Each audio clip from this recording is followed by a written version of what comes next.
Так, раз, два, три, мы должны быть в эфире. Ассаламу алейкум. Всем добрый день. Ассаламу алейкум, алейкум. Так, сейчас проверю. Ага, в Telegram сделали анонс. Все, можно начинать. Так, всем еще раз ассаламу алейкум. Добро пожаловать на наш подкаст. Сегодня у нас в гостях Адам Балкоев. Мы с Адамом попытаемся разобрать такую тему, как зачем IT-специалисту, айтишнику какой-то блог, может быть, это видеоблог, может быть, это личный блог на своем домене, где там IT-специалист пишет статьи, или блог на Хабр, то есть разное множество платформ и способов, где и как можно вести блог. И сегодня с Адамом мы подискутируем на эту тему. Нужно отметить, что Адам фронтенд-разработчик. Адам, если я не ошибаюсь, ты фокус у тебя JavaScript, как язык программирования. Да, да. С тобой, с Илезом и с Хаважем у нас было видео год назад, где вы подробно разбирали вопросы, связанные с этой темой, связанные с тем, там, что это такое, как встать на этот путь, как получить первый опыт в программировании, разработке, как найти работу. Буквально вчера там пробежался по тезисам. Также я тебе напомню, вы там Я просто уже не помню. не помнишь, да? Да. Вы общались насчет резюме, там косвенно, как его составлять, лайфхаки некоторые поделились. В общем, мы оставим ссылку в описании, в комментариях. Вы, если интересуетесь темой фронтенд, темой разработки, в целом, можете ее посмотреть. Адам, за год у тебя что-то изменилось? Чем ты сейчас занимаешься? За год, я год проработал фронтенд-разработчиком, успел разработать, принять участие в разработке там, может быть, 3 проектов, где на одном из которых за фронтенд полностью я отвечал. Как-то так, если в целом. Особо без новостей. Развиваемся, работаем. Я хотел у тебя уточнить насчет обучения. Ты этот год чему-то посвятил в плане обучения, там, hard-скиллы, soft-скиллы? Мне кажется, что за год в любом случае я вырос, что и по hard-скиллам, что и по soft-скиллам. Потому что, по hard-скиллам в любом случае ты растешь, когда тебе дают, тебе доверяют там написание каких-то проектов, то есть знают, что тебе дают, что мне можно дать задачу. Может быть, я ее, конечно, сделаю не так быстро, как хотелось бы, но я ее доведу там до какого-то результата. Это первый момент. Хочешь не хочешь, растешь. Второй момент по поводу софт-скиллов.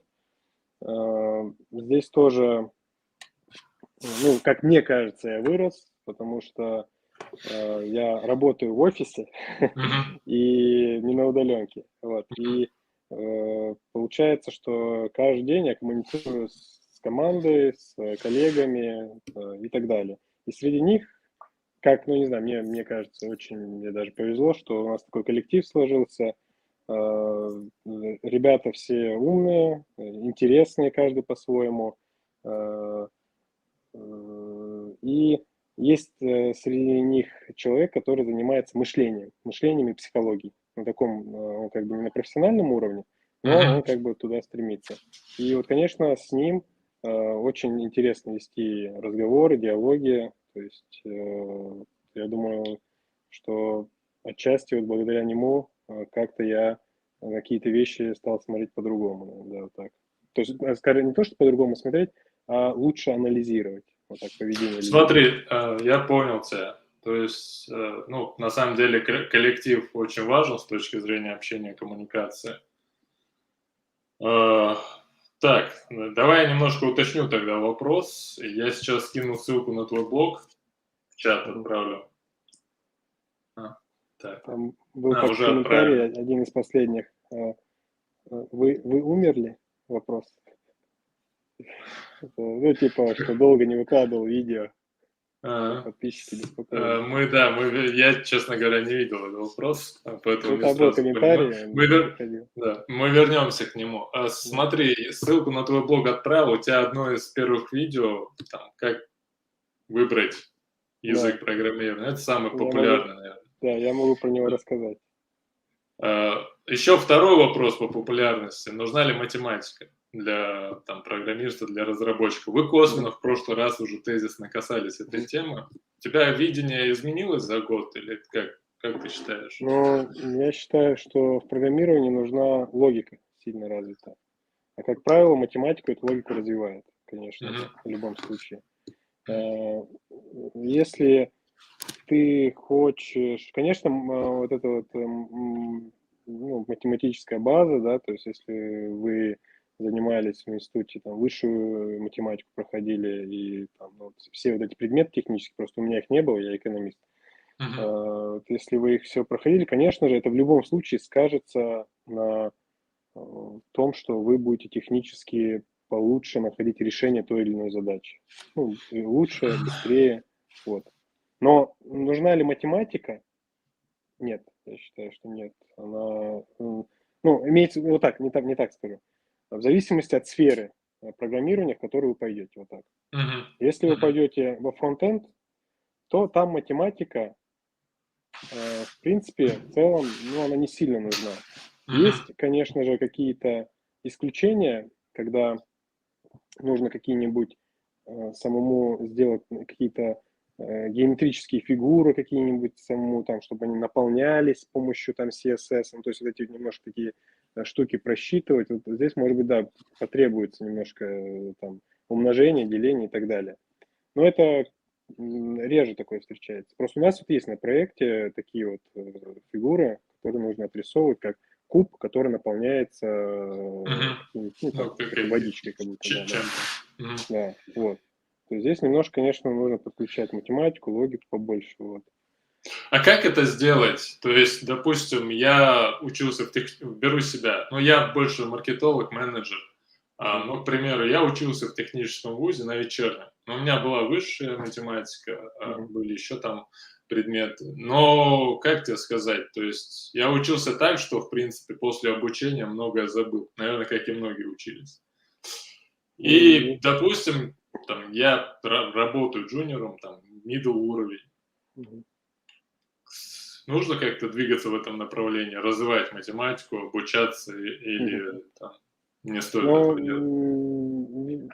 я думаю, что, например, я по себе сужу, я работаю фронтенд, и я для себя, ну, это мое такое субъективное мнение, другие люди могут по-разному, но для меня, я не вижу, что мне нужно прям математику Мгм. подтягивать. То есть я не говорю, что она у меня очень сильная, как бы, но, ну, обычный университет экономический, да, вот. Мгм. Но в то же время, если вы идете на какие-то более направления, которые связаны с анализом каких-то больших данных, да, то вот сейчас популярно Data Science направление, там, конечно, математика побольше нужна, потому что, ну, потому что все так говорят. Вот, вот так. Я придерживаюсь, ну, я, то есть, понимаю, что я представляю, что есть какие-то огромные массивы данных, и их нужно с ними правильно работать. То есть нужно Мгм. составлять какие-то определенные алгоритмы, чтобы они были достаточно ну, оптимизированы, то есть чтобы они быстро отрабатывали свою. Да, тоже встречал это в статьях, Да, что дата-сайентистам математика да, нужна, но им она нужна. опять-таки, да, не так, А если чтобы мы говорим прям. как бы средневекового медла фронтенда и медла бэкенда, Мгм. то я не вижу, что нужна какая-то Ну, смотри, сверхматематика. мне так со стороны кажется, что бэкэндеру она нужна больше. Так кажется, потому что ему с нуля нужно строить какие-то архитектурные решения, ну, так, условно говоря, да, как со стороны менеджера. Насколько это правильно или это Да, неправильно? да, ты правильно, у тебя правильно. Ну, я тоже так же считаю, как и ты, Мгм. поддерживаю твое Мгм. мнение. Действительно, что когда ты разрабатываешь серверную часть, конечно, тебе больше нужно какой-то, ну, какой-то опыт и базы построения архитектуры, как ты говорил, да, проекта. Там, конечно, нужно больше логики иметь, чтобы принимать правильные решения. То есть фронтенд тоже, я на себе уже испытал в силу нехватки опыта, мне дают не периодически, но иногда мне дают проект, чтобы я сделал и серверную часть, и фронтовую часть. И вот один раз мне дали проект, я вот 3 месяца я его делал, получается, один. И я почувствовал, что мне не хватает, ну не то чтобы там у меня проблемы с математикой и с логикой, но опыта не хватает вот именно построения вот этих архитектурных решений на серверной части. То есть приходилось несколько раз, скажем так, переделать, потому что неправильно там что-то заложил вначале. Вот так. Окей. Понял. Мы просто вот этот ответ тогда на этот вопрос, нужна математика или нет. Нужна и не нужна. Да, мы его отдельно сделаем, видео и тоже выложим, потому что там довольно-таки часто те, кто хотят заниматься разработкой, программированием, сталкиваются с этим вопросом. Если вот коротко и емко, если прям ответить, то математика к тем ребятам, которые вот планируют входить в IT, там на фронт или на бэк, математика не нужна. Ну, имеется в виду, там умножение, таблицу знаете, достаточно. Там дальше уже разберетесь. Дальше уже по ходу движения, если требуется, всегда можно там вернуться к математике, нанять репетитора. Ну, то есть развивать мышление, и математика один из способов развития этого мышления. И вот ты говорил, вот я добавлю, ты говорил, что вот ты, например, закончил институт, да, была математика, но ты все забыл. Как бы, да? Да. Тут сам факт не того, что ты забыл, а того, что ты это изучал. То есть в твоей голове, в твоем мозге эти нейронные связи уже созданы, они есть уже. То есть когда ты начнешь решать какие-то логические задачи, эти как раз таки вот эти нейронные связи как раз будут тебе помогать. Интересно, достаточно один раз понять это. То есть, возможно, мозг вспомнит, и ты вспомнишь, что ты с чем-то таким сталкивался, и начнешь гуглить и вспоминать, как это все работало. Окей, хорошо, теперь мы тогда приступим к основной теме нашего сегодняшнего с тобой подкаста. Он в первую очередь, я так думаю, он предназначен, наверное, для состоявшихся специалистов, но я сейчас у тебя уточню. То есть те, кто уже имеет какой-то опыт и начинают делиться информацией. То есть вести какой-то блог и рассказывать о своем опыте, обучать других. Когда ты запустил свой блог? Прошло уже, чтобы первое видео, когда вышло, не знаю, может, 2 года прошло. На самом деле. И вот когда ты там к моменту выпуска первого ролика, ты уже как давно занимался темой разработки? Я занимался, получается, я вышел на работу и проработал где-то 2 месяца. Да. То есть я учился на программиста около 3 месяцев, потом месяц искал работу, ну, если прям коротко, да, 4 месяца. И еще 2 месяца я поработал. То есть 5 месяцев у меня было в общем знакомство с разработкой.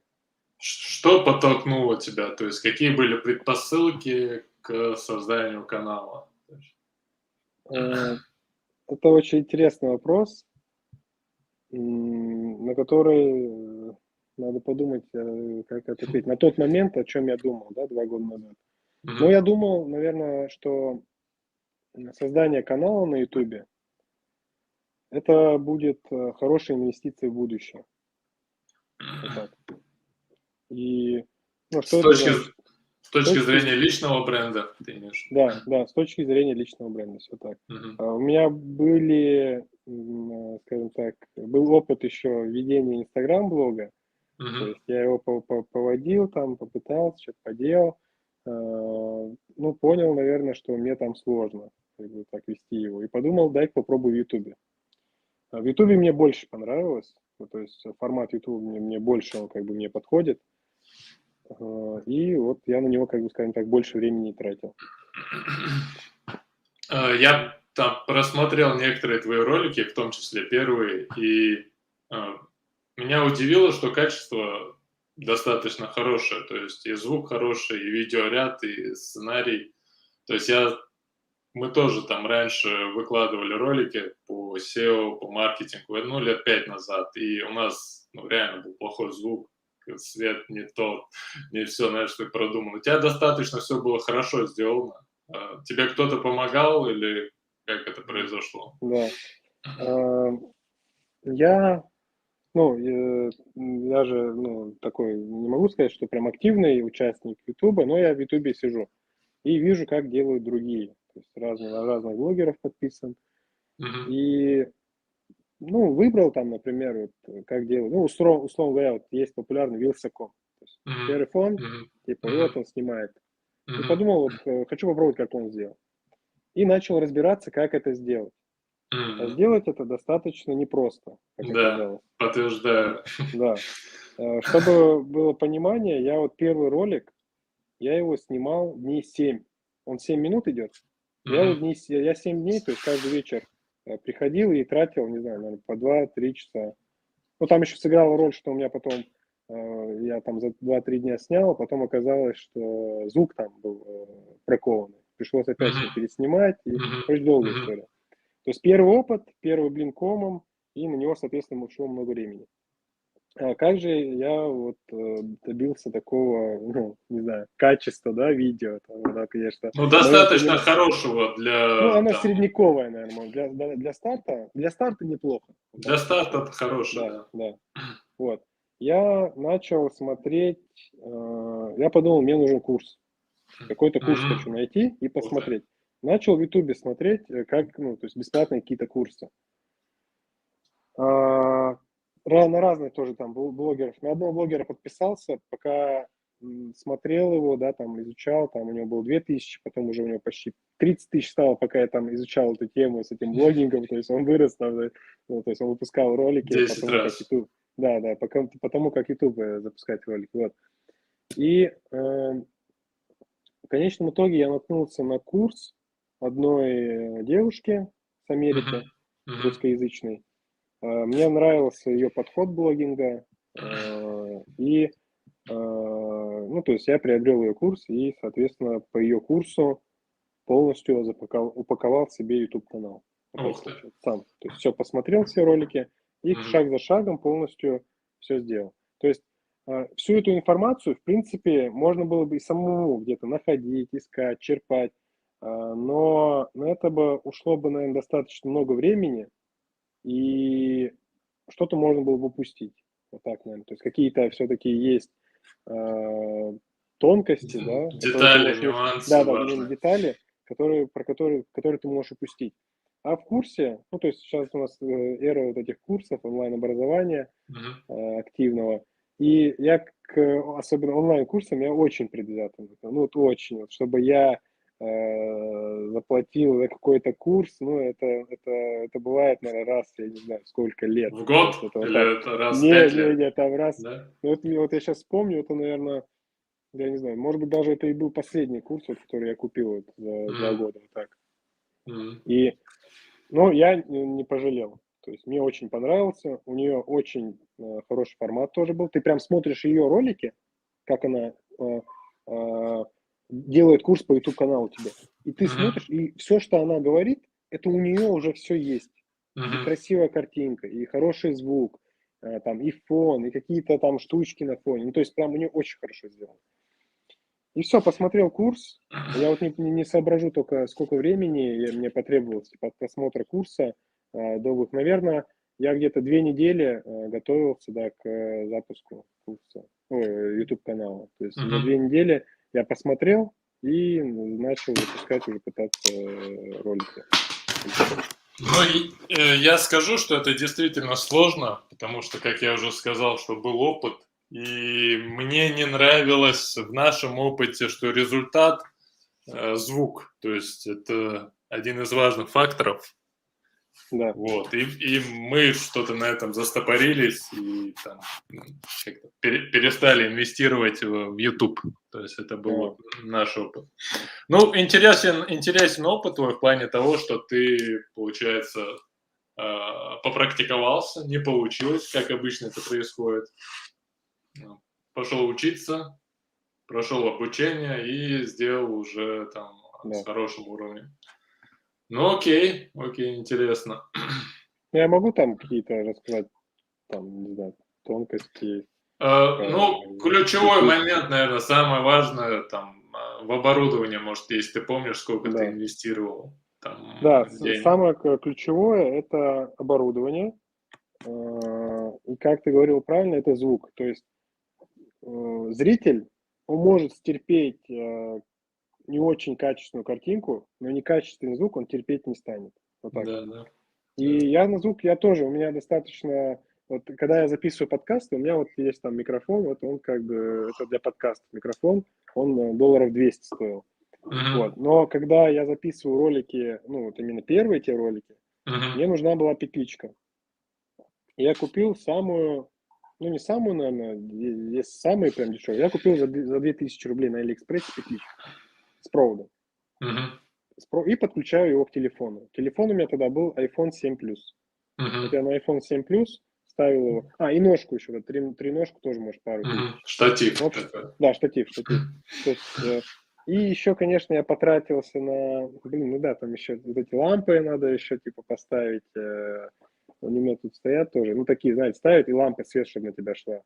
Тоже, может быть, 1003. Ну, короче, до 10 тысяч на оборудование, вот так я бы сказал. И по iPhone с этой петличкой справились, iPhone 7. Вот iPhone с этой петличкой, качество, вот вы видите на Мгм. первом ролике, это вот именно так и было сделано. Был, конечно, там нюанс, что если прислушаться, все равно брак идет от этой петлички и Мгм. айфона вместе. Там идет такой звук, каждые, наверное, 5 или 10 секунд, такой, вот такой он делает. Ну, такого постоянного, знаешь, такой Не, шум, постоянного нет. Ну, то такой есть тоненький. за Ага, эти может. деньги это нормально. Вот так. Окей. Ну, в любом случае, скажем так, кто хочет заниматься видеоблогингом, особенно если мы говорим YouTube, то придется инвестировать в некоторую технику. Но тогда Да. подытожим, то есть, ну, долларов, наверное, сейчас 200, да, Ну, там. даже, да, чуть меньше $200. Даже это можно даже еще бюджетнее, просто купить, просто петличку купить, и все, можно вот за там 500 рублей, даже за 1000 рублей, просто петличку покупаешь и снимаешь. Это у меня здесь проблемы со светом, например, Мгм. а можно просто в дневное время, например, снимать, и тебе не нужен уже такой свет, все. Можно, при Ну, желании, можно прям очень минимальный бюджет, еще меньше, чем мне. Это я еще для себя комфорт создавал. ну, ключевое, наверное, там, что со своего опыта хотела сказать, не знаю, ты подтвердишь или нет. Наверное, некачественные ролики, которые не совсем качественны по звуку, по видео, лучше не выкладывать сейчас. То есть 5 лет назад или 10 лет назад, ввиду нехватки контента, это можно было делать, а сейчас, наверное, уже лучше этого не делать. То есть добиться определенного уровня качества, Мгм. там, среднее плюс или хорошее, и только потом стартовать и выкладывать. Ну да, наверное, так. Ну или же у тебя должен быть какой-то такой сверхуникальный контент, Мгм. там, не знаю, что вот именно есть только ты, и больше никого нету, и вот Кнопка реально хорошо. бабло. Кнопка Да, бабло, знаешь, как да, все да, ищут. да, это Окей. так. Смотри, у нас тут вопрос, интересен вопрос, Юнус задает. Как собственный блог ускорил твой рост как специалиста? Вот очень хороший вопрос такой, Э, обширный. Ну, мне кажется, как специалиста он меня не сильно прокачал, вот. Потому что прям, конечно, когда ты что-то, там какие-то, ну, выпускал какие-то ролики обучающие, чаще всего я уже в этой теме разбирался. Ну, конечно же, бывали такие, что какие-то тонкости я до конца не знаю. Приходилось там еще что-то досмотреть где-то, подсмотреть, чтобы это потом объяснить Мгм, другому мгм, человеку, да, как это мгм, работает. Вот здесь, конечно, какие-то, может, точки роста были, но они были незначительные. мгм, Вот. Я бы больше придал значение к тому, что этот блог позволяет посмотреть на себя со стороны, потому что со стороны мы на себя смотрим крайне редко. И мгм, мы себя на самом деле, вот я по своему опыту, мы себя по-другому всегда представляем, как мы на нас другие люди смотрят. Потому что я когда мгм. начал снимать ролики, смотреть на себя, я такой думаю, что? Типа я так разговариваю, или типа я так жестикулирую, или у меня такое лицо, то есть, я так морщусь как-то, это. Вот.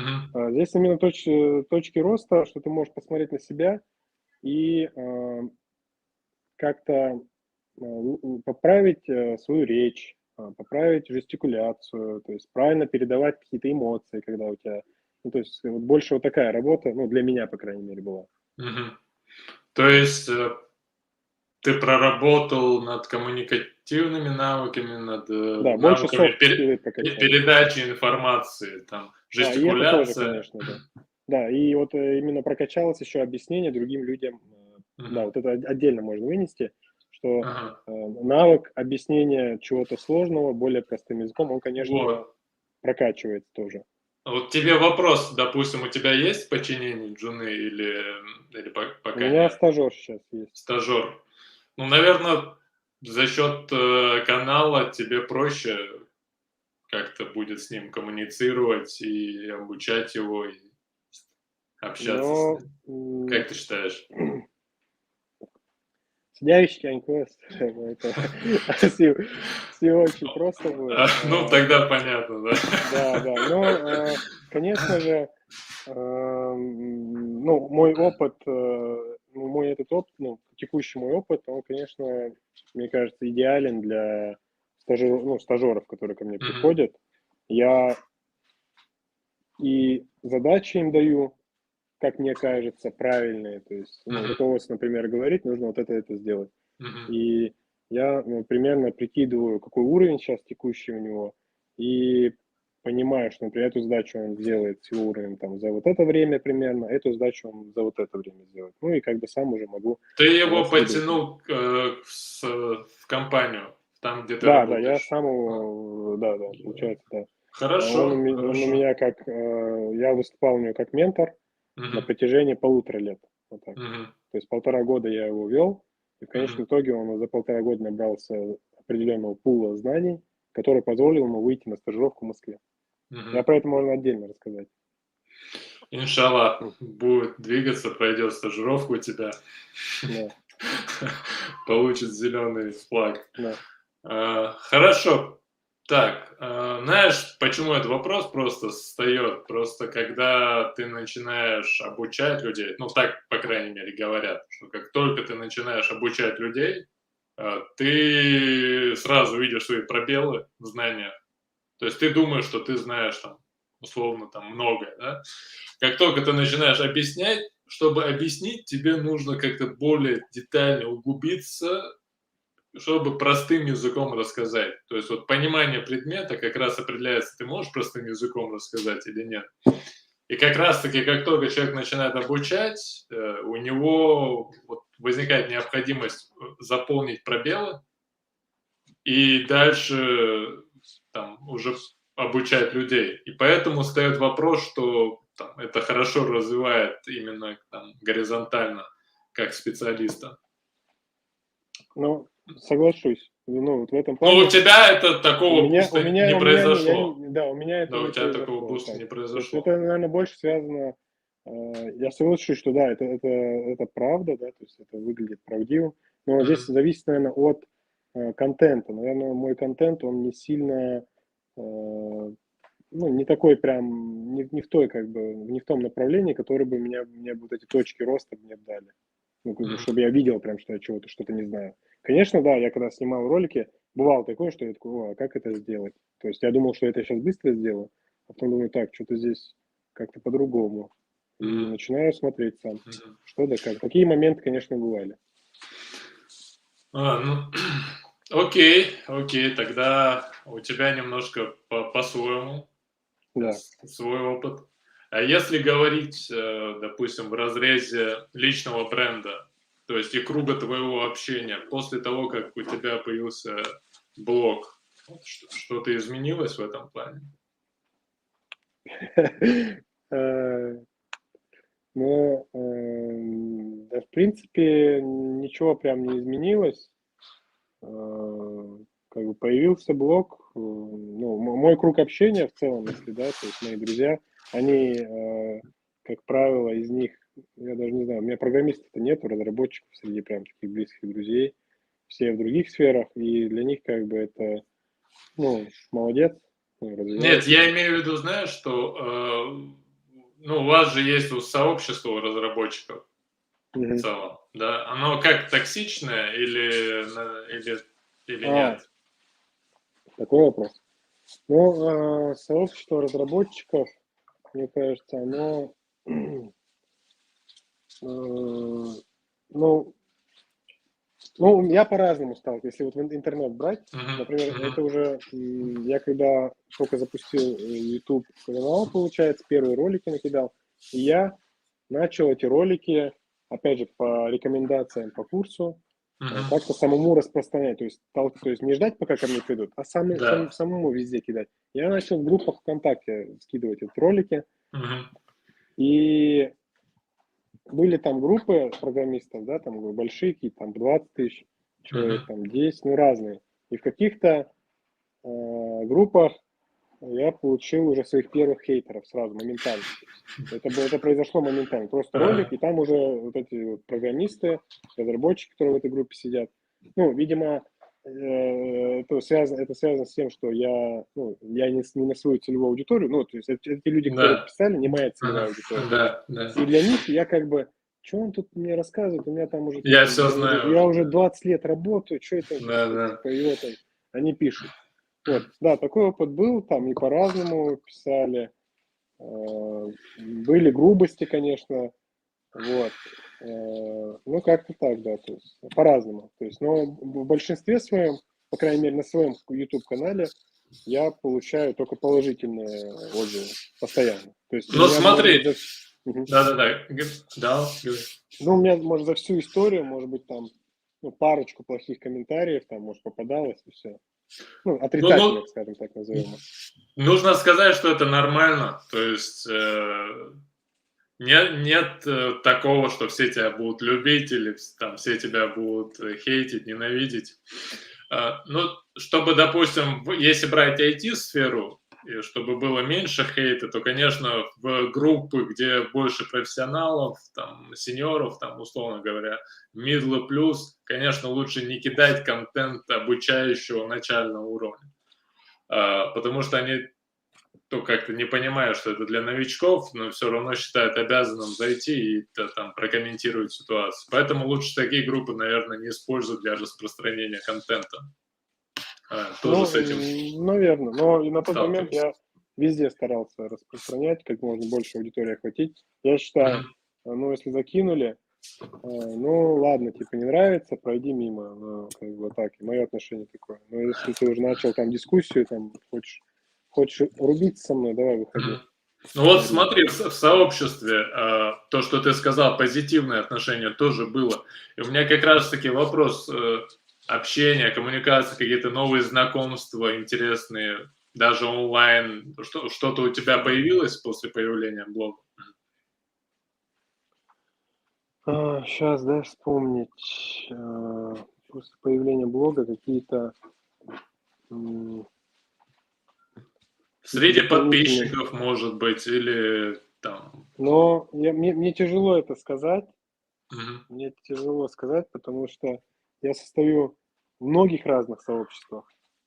И мне тяжело сказать, что конкретно откуда человек мог обо мне узнать. Вот так. То Мгм. есть вот я Мгм. сейчас вот здесь в интернете, я есть там в казахском, есть ну, в вайнарском сообществе, там, я есть там в других каких-то онлайн-школах, тоже в сообществах. И, ну, тяжело так сказать. Но я точно знаю, что вот если часто бывает такое, что если я как-то с человеком коммуницировал, про мой YouTube-канал он знает. Мгм. Вот так. Мгм. То есть мне могут в Инстаграм написать, потому что у меня же Инстаграм как бы, мне могут в Инстаграм написать там, о, типа, спасибо за ролик, YouTube, там, можешь вот подсказать. Ну, то есть такие сообщения тоже приходят. А кто-то тебе писал формата там просьбе там да, за платное личное обучение, менторство? Такие запросы приходят, бывает, да. Ну, вот чаще всего в Инстаграм. Меня вот через YouTube находят, видимо. Дальше в Инстаграм мне пишут про менторство, можешь ли менторить. Ну, не прям часто, но иногда бывает. Вот. И бывает, предлагают работу в каких-то онлайн-школах преподавателям. Э, Вот. Ну, такие, то есть предложения по работе чаще, наверное, приходят. Как-то так. Ну, насчет менторства, допустим, ты оказываешь какие-то такие поддержки начинающим Нет, услуги? нет, нет, менторством не Не, занимаюсь. Это, мне кажется, это очень сложная и трудоемкая такая работа достаточно. И, ну как, то есть она несоизмерима деньгам, которые ты получишь. Вот так. Мгм. Ну, по крайней мере, ну, то есть, может быть, можно это построить так, чтобы можно было бы делать хорошее результативное менторство и Мгм. зарабатывать деньги. Просто на это много времени будет уходить, и Мгм. если даже этим заниматься, то как-то уже на full тайме, наверное, не знаю. То есть штучно это достаточно трудоемко и малорезультативно, а системно этим надо системно заниматься. Да, Получается да, так. наверное, так. А насчет курсов, то есть это кажется, что естественный ход после того, как ты развиваешь личный бренд, научился доносить информацию, да, то есть проделал некоторый этап. Что ты думаешь насчет курсов и там, твои планы на этот счет? Ну, конечно, у меня есть все посылы, чтобы и свои какие-то курсы создавать. То есть есть уже какая-то, какая-никакая, но своя лояльная аудитория. Мгм. Вот, то есть если я какие-то там для начинающих курсы платные, например, сделаю, то их уже сегодня будут, наверное, покупать, я думаю. Мгм. Вот. А, Но пока серьезно прям о создании курса я не думал. Вот так. Мгм. То есть его надо все равно. Я такой человек, ну даже можно по Ютубу посмотреть, да, имеется в виду. Вот я подхожу, вот YouTube создать. Я везде посмотрю, простудирую, то есть подойду, постараюсь, по крайней мере, Основой. подойти более-менее, да, серьезно к этому, ну, то есть вот так. И здесь то же самое с курсом, если какие-то курсы делать, то, конечно же, хочется, чтобы они были результативными для тех, кто их будет смотреть, изучать. Вот. То есть какая-то должна быть э, подобрана методология, которая позволит ребятам, ну, учащимся, после того, как они пройдут курс, ну, найти там какую-то работу в виде стажировки, еще чего-то, ну, то есть что-то такое, если делать. Ну, ты же можешь объединиться с школой, там, условно говоря, с какой-то, которая сделает всю основную базу, а на тебе только контент. Понятно, что доля прибыли будет распределяться, но они там тебя освободят от рутинных дел. Ну да, возможно, возможно. Но я пока ну, такое не рассматривал. У меня сейчас ну, это сейчас немножко другая тема, из предложений Мгм. текущих у меня есть пойти в школу программирования в Мгм. виде, ну, как руководство, можно сказать, руководитель школы программирования. Такое предложение есть. Мгм. Вот, Мгм. я вот пока над ним думаю. Мгм. Окей, смотри, у нас комментарий пишут, что сын смотрит ролики Адама, учится программировать. Передай большой салам. Ну, алейкум салам. Очень полезно для него. Касательно комментариев, кстати, под роликами, там, ты их как просматриваешь, Да, читаешь? конечно, мне всегда интересно. Я, наверное, ну, когда сейчас я уже последние, наверное, 8 месяцев ничего не закидывал, никакие новые ролики. Вот Мгм. сейчас думаю, может, соберусь со своей, точнее, поборю свою лень и вновь как бы Мгм. с новым напалмом начну выпускать ролики. Э, И я периодически, вот когда выпускаю ролики, я каждый день зайду посмотреть. У меня для ютуберов есть, ну, для у кого эти каналы, у администраторов есть специально отдельное приложение, где типа они смотрят статистику, комментарии, на них Мгм. там же могут отвечать. Вот. Да, вот сейчас, может быть, раз в 2-3 дня все равно захожу, смотрю там, что кто написал. То есть комментарии регулярно смотрю. Бывают какие-то интересные комментарии, которые ты так прочитал, и это как-то там изменило твое...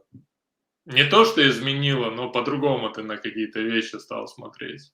Просто ты думал по одному, там человек в комментариях задал такой вопрос, что ты такой, ничего себе. Оказывается, и так может быть. Не было такого? М, Тяжело вспомнить, потому Ага. что Ну, так не могу сказать. Комментарии у тебя, кстати, в основном какие? Позитивные, нейтральные, негативные? Не, в основном позитивные. У меня там, может быть, не знаю, ну, то есть там около 300, наверное, комментариев Мгм. на канале, в общем, и большая часть, мне кажется, позитивная.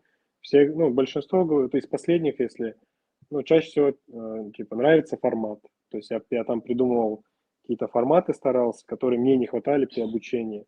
Вот, ну, и что значит формат? То есть какие-то специально подобранные проекты, и более таким простым языком я их объясняю. Вот. И комментарии в виде, ну, спасибо за, типа, вот эти проекты, они очень интересные, нигде таких не видел, там, да, то есть такие комментарии есть. Вот так.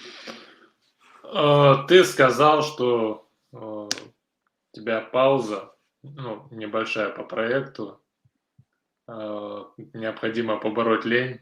Но я так понимаю, там, занят, понятно, да, какие-то текущие дела, тоже, как ты сказал сам, что там производство роликов требует тоже времени, контента, подготовка должна быть хорошая.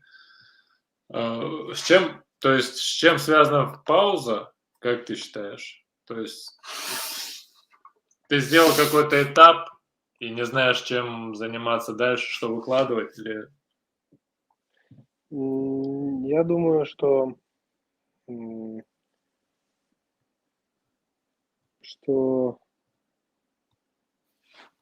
получается, я канал вел более-менее активно, у меня было больше времени действительно на тот момент. Далее, скажем так, на работе, в которой я нахожусь сейчас, больше времени стал уделять, ну, она была для меня тогда новая, то есть Мгм.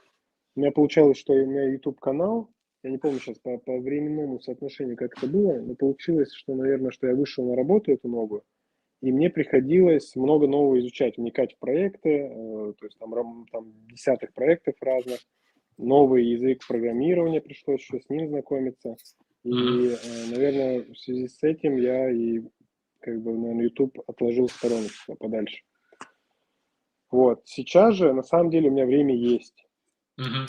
Просто я его трачу не на YouTube, так получается. Там, ну, на другие какие-то развлечения, так можно сказать. И, ну, я это Ну, отношу, что просто, видимо, пока не хочу, наверное, вот так можно сказать. То есть, или, может быть, недостаточно мотивации какой-то. Вот просто вот нету желания вот, по- сесть и прям записать. ключевое в деле это мотивация, пока ее нет. Как бы, да. Да, да, вот так, если говорить. Ну хорошо, но в любом случае мы будем ждать развития твоего канала. Да. Надеемся, что там через какой-то период времени, Ну, если это тебе будет на пользу, да, ты найдешь чем делиться, ты там продолжишь вести да. канал. Я думаю, что я еще в поисках своего формата, на самом деле. Я точно знаю, что я хочу заниматься YouTube, ну, то есть быть в YouTube. Но может быть, что этот формат обучающих роликов, именно в том формате, как он сейчас, типа, что вот мы пишем код, может быть, он как-то перерастет в какой-то более разноширокий формат, более айтишный такой, более общей темы, чтобы брать. Я думаю, может быть, в ту сторону. Но пока вот Ну, ищу ты себя. находишься в поисках пока. Да, да. Ну, смотри, какой бы ты мог бы совет дать специалисту, который задумывается о том, чтобы завести свой канал, чтобы делиться информацией? То есть в итоге давай подведем плюсы, как резюме. То есть у меня были одни предположения, да, со своей колокольни, со своего там опыта. А для тебя тогда какие в итоге плюсы блога, Мгм. Ну, для как меня резюме? это повышение, ну, то есть это личностный бренд. Несомненно, тебе плюс он идет, он тебе будет помогать. Ну, то есть как твоя узнаваемость некая, и как такая небольшая визитная карточка, в Мгм. принципе, в любое место.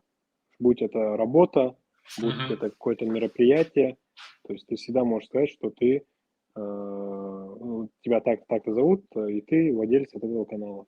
Ты можешь, да, в резюме поставить ссылку, Да, и да. это реально, ну да, это действительно Это работает. повышает. Да, это повышает лояльность тебе Мгм. при поиске работы в том числе. Ну, то есть личностный бренд, первое. Второй момент это прокачка софт-скиллов. То есть ты работаешь над своей речью, там, ну, за всеми коммуникативными вот Жестикуляция. этими, да, жестикуляциями, за всем вот этим. Эм, Так, 2 перечислил. Ну и третье, наверное, что в зависимости от того, насколько ты, наверное, часто выкладываешь контент и Мгм. насколько он сложный, тут уже у тебя будут еще и точки роста по техническим Мгм. Мгм. знаниям. Вот так.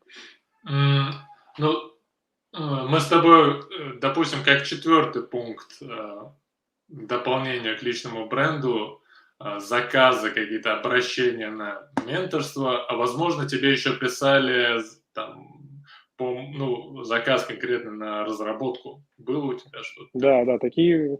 Вот по поводу заказов на разработку, ну, раз в месяц кто-то точно пишет мне. Мгм. Чаще всего это среди ингушей, чеченцев, вот, Мгм. войнавской аудитории. Вот. Но бывали и какие-то сторонние такие заказы, да, то есть бывает, что вот такой проект вот можешь сделать. Ну, От это все Яндекс.Такси можно. можешь сделать. Да.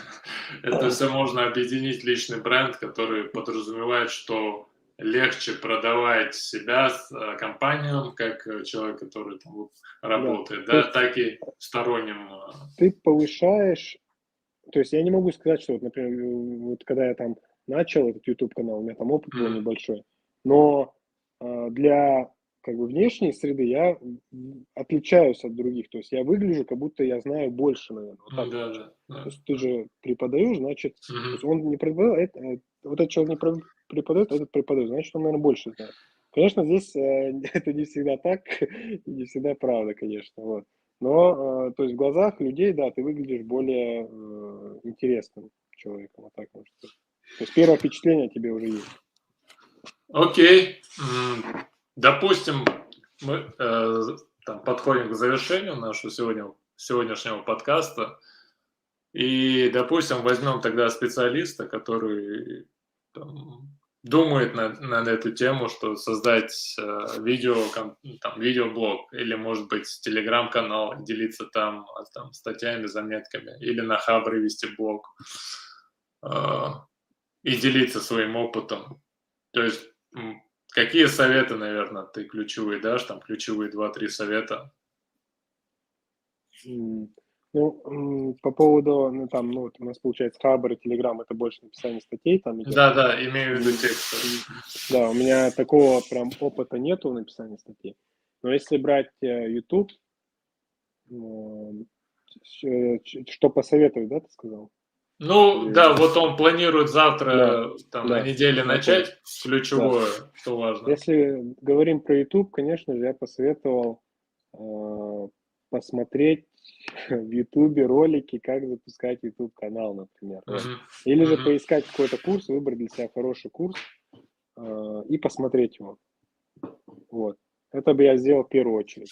мгм, И дальше уже, там, условно говоря, что в курсе говорят, то и делайте там чаще всего так.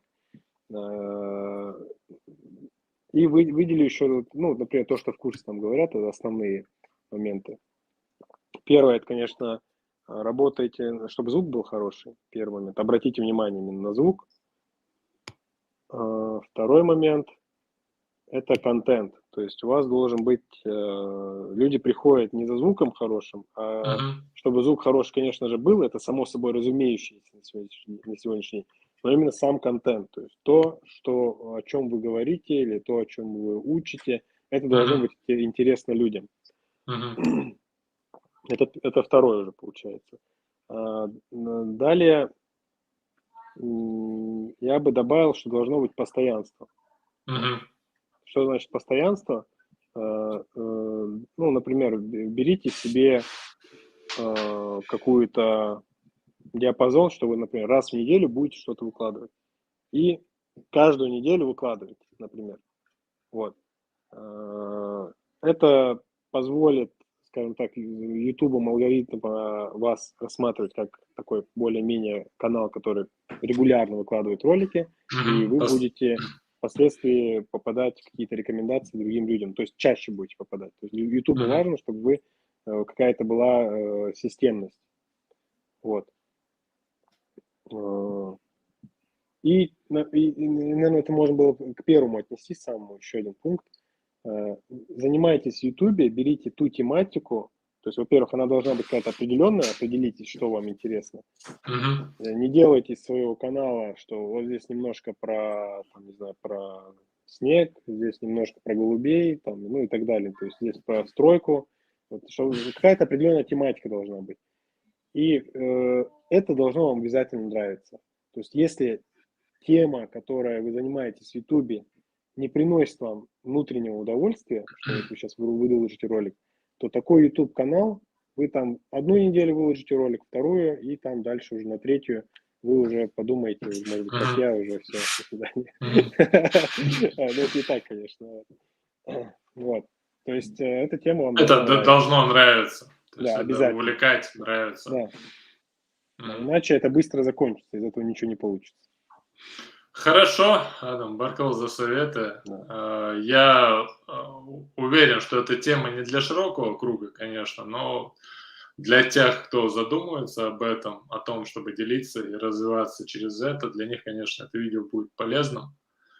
Пользуясь случаем, наверное, может быть, от лица сообщества попросить тебя тему следующего твоего ролика, если как идея, это ответить на вопрос, нужна ли математика программисту. И мы с удовольствием первым делом опубликовали его у себя в интернет. Хорошо.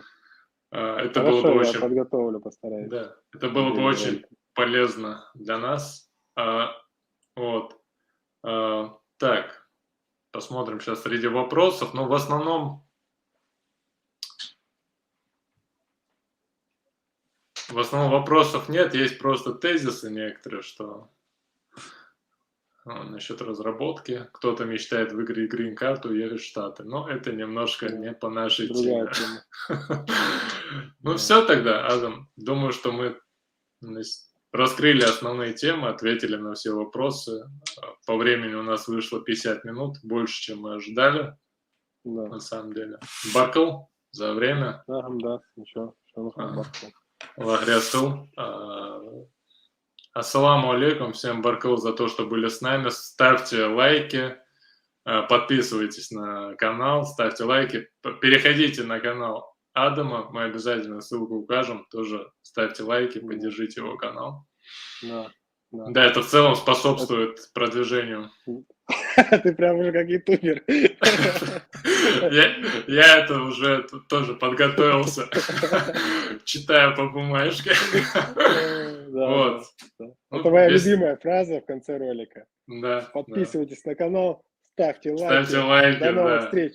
Пока. Ну, видишь, у тебя как классно получилось. Все, ладно тогда. Без тебя хорошо. Без тебя, ассаламу алейкум.